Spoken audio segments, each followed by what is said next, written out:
Buckingham Palace has made an unwise move in seeking to restrict the right of UK broadcasters to reuse footage they shot themselves at Queen Elizabeth II's funeral. President Joe Biden was among world leaders who flew to London to take part in the biggest state event of its kind that Britain has ever hosted on September 19, 2022.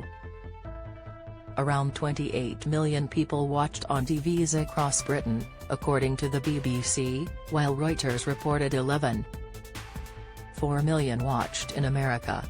However, some of the footage already broadcast may never be shown again, at least, not by networks in Britain. According to The Guardian, a dispute has broken out between major UK TV channels who filmed the historic moment and Buckingham Palace, who attempted to restrict future use of material from ceremonial events during the 11-day mourning period to an hour's worth of clips to be agreed with courtiers. That includes not only clips from the day of the funeral itself, but also a series of vigils and proclamations beforehand. Buckingham Palace has declined to comment. Professor Tim Luckhurst, principal of South College at Durham University, told Newsweek, "I think it's a mistake. I'm not anti the royal family. Indeed, I think the constitutional settlement, however eccentric it may appear to foreigners, is in fact in Britain's interests and in the interest of stability. But it's based on compromise, and that compromise has always involved a very, very mutually beneficial relationship. Ever since the emergence of BBC Radio in the 1920s, the royal family has trusted broadcasters, particularly the BBC, in a way that it didn't trust newspapers, and it has benefited as a result from extremely positive coverage for much of the period. I think that seeking to exercise rather authoritarian control over footage that broadcasters have, after all, spent a fortune in creating is an unwise move, and it's one that speaks of insecurity.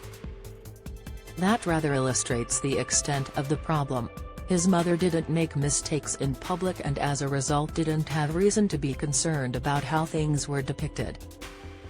The BBC, ITV and Sky News were asked to prepare an hour-long reel, including 12 minutes from the funeral service at Westminster Abbey, 12 minutes from the committal service from St George's Chapel, Windsor Castle, and a few minutes from each of the vigils at Westminster Hall, London, and St Giles Cathedral, Edinburgh.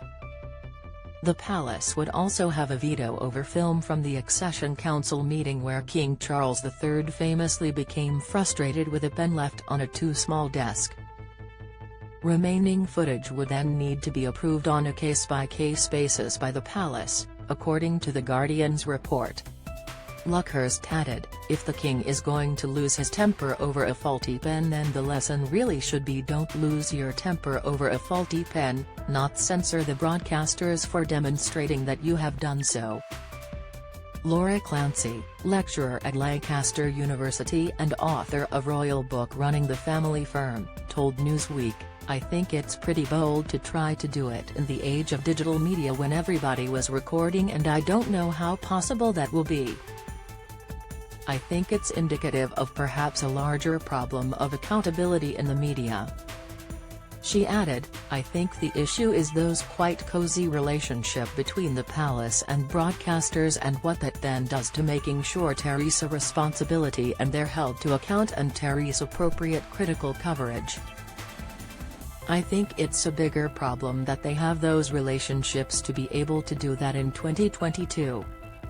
The saga comes after Prince William also managed to pressure the BBC into restricting use of archive footage of an interview Princess Diana gave in 1995 in which she spoke on camera about Charles' affair with Camilla, now Queen Consort.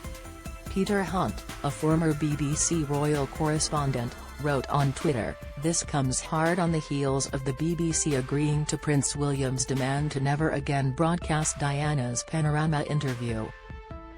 The king is clearly hoping this latest censorship will include footage of #Pengate Part 1 and #Pengate Part 2.